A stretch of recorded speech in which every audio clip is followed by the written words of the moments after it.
नमस्ते बच्चों। आज हम हिंदी का पाठ क्रमांक 5 खेती से आई तब्दीलियाँ ये देखने जा रहे हैं। उसके लेखक है पंडित जवाहरलाल नेहरू। उसके लेखक है पंडित जवाहरलाल नेहरू। अभी उनका परिचय देखेंगे। परिचय है, उनका जन्म 1889 में हुआ इलाहाबाद में, उत्तर प्रदेश, और उनका मृत्यु 27 मई 1964 में नई दिल्ली में हुआ। उनका परिचय स्वतंत्र भारत के प्रथम प्रधानमंत्री पंडित जवाहरलाल नेहरू चिंतक, वक्ता, लेखक और विचारक थे। नेहरू जी ने आधुनिक भारत के निर्माण में महत्वपूर्ण भूमिका अदा की है। अपने विज्ञान और प्रायोगिक के विकास को प्रोत्साहित किया है। अभी उनकी कृतियाँ हैं, एक आत्मकथा, दुनिया के इतिहास का स्थूल दर्शन, भारत की खोज, पिता के पत्र पुत्री के नाम आदि। अभी हम गद्य संबंधी जानकारी लेंगे। प्रस्तुत पत्र पंडित जवाहरलाल नेहरू जी ने अपनी पुत्री इंदिरा को लिखा है।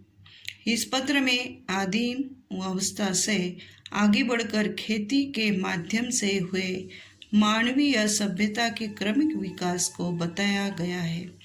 यहाँ नेहरू जी ने अमीर गरीब के मानदंड एवं बचत प्रणाली को सुंदर ढंग से समझाया है।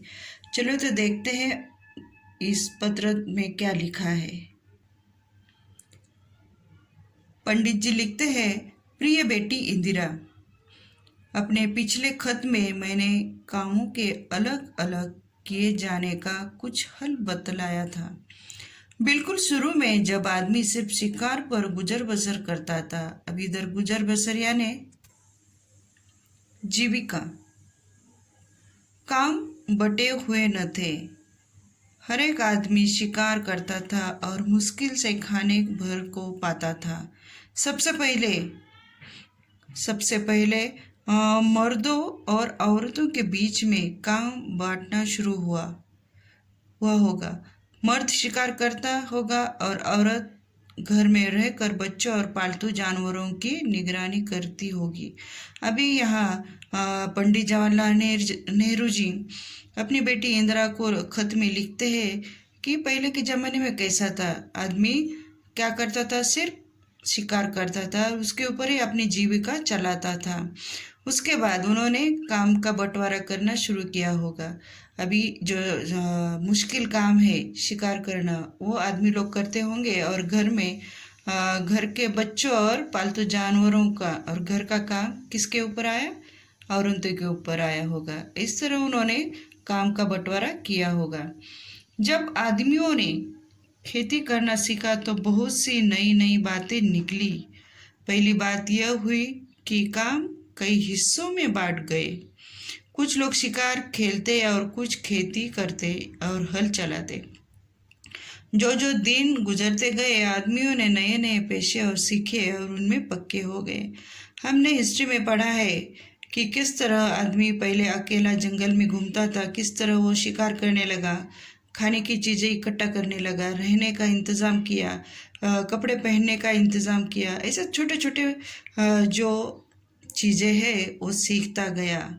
उसके अंदर नई नई बातें वो लाता रहता है और उसके अंदर जो चेंज होते हैं वो सभी उसको एक दूसरे के साथ शेयर करते हैं। उस तरह ही उन्होंने लिखा है कि पहले क्या करता था आदमी, खाली शिकार। अभी वो काम करने का जो तरीका था उन्होंने उसमें से भी उन्होंने काम का कोई हिस्से बांट दिए गए। कोई लोग शिकार करने लगे, कोई खेती करने लगे, कोई हल चलाने लगे, और जो जो दिन गुजरते गए वैसे ही आदमियों ने नए नए पेशे में नए नया व्यवहार, नए नए काम धंधे करना सीखा और उनमें वो पक्के हो गए। खेती करने का दूसरा अच्छा नतीजा यह हुआ कि गांव और कस्बे बने। और खेती करने जब लगा आदमी, तब वो गांव तैयार करने लगा। गांव और कस्बे यानी क्या, तो गांव से भी बड़ी और शहर से छोटी ऐसी बस्ती जो है उसे कस्बे बोलते हैं। लोग इनमें आबाद होने लगे। आबाद यानी क्या, उधर अच्छे से रहने लगे, उसे उधर अपना घर बार बसाने लगे, उधर ही ठीक ठाक होने लगे। खेती के पहले लोग इधर उधर घूमते फिरते थे और शिकार करते थे। उनके लिए एक जगह रहना जरूरी नहीं था। शिकार हर एक जगह मिल जाता था। इनसे इनसे सिवा उन्हें गायों, बकरियों और अपने दूसरे जानवरों की वजह से इधर उधर घूमना पड़ता था।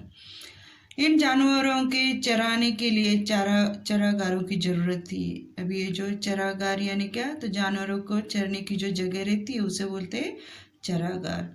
तो उन्होंने क्या किया, तो पहले तो शिकार करते थे, शिकार किधर भी मिलती थी, लेकिन उन्होंने जब ये जो गाय, बकरियां, जानवर पालने लगे, तब उनका खाना पीने के लिए, उनको चराने के लिए जो जगह चाहिए थी वो जरूरी थी। एक जगह कुछ दिनों तक चरने के बाद जमीन में जानवरों के लिए काफी घास पैदा नहीं होती थी और सारी जाति को दूसरी जगह जाना पड़ता था। और ये बोलते हैं कि जब तक हम उधर रहते थे, वो जो जानवर, जो खाना घास जो था, वो खत्म होने के बाद उन लोगों को दूसरी जगह जाना ही पड़ता था। जब लोगों को खेती करना आ गया तो उसका जमीन के पास रहना जरूरी हो गया।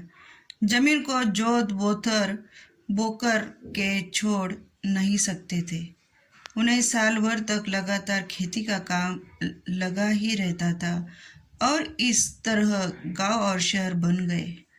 दूसरी बड़ी बात जो खेती से पैदा हुई वह यह थी कि आदमी की जिंदगी ज़्यादा आराम से कटने लगी। खेती से जमीन में अनाज पैदा करना सारे दिन शिकार खेलने से कहीं ज़्यादा आसान था।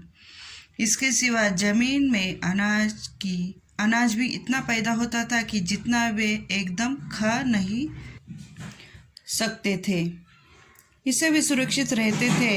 एक और मज़े की बात सुनो, जब आदमी निपट शिकारी था तो वह कुछ जमा न कर सकता था, या कर भी सकता था तो बहुत कम, किसी तरह पेट भर लेता था। उसके पास बैंक न थे जहां वो अपने रुपए दूसरी चीज़ें रख सकता। उसे तो अपना पेट भरने के लिए रोज़ शिकार खेलना पड़ता था। खेती से उसे एक फसल में ज़रूरत से ज़्यादा मिल जाता था। अतिरिक्त खाने को वह जमा कर देता था। इस तरह लोगों में अतिरिक्त अनाज जमा करना शुरू किया।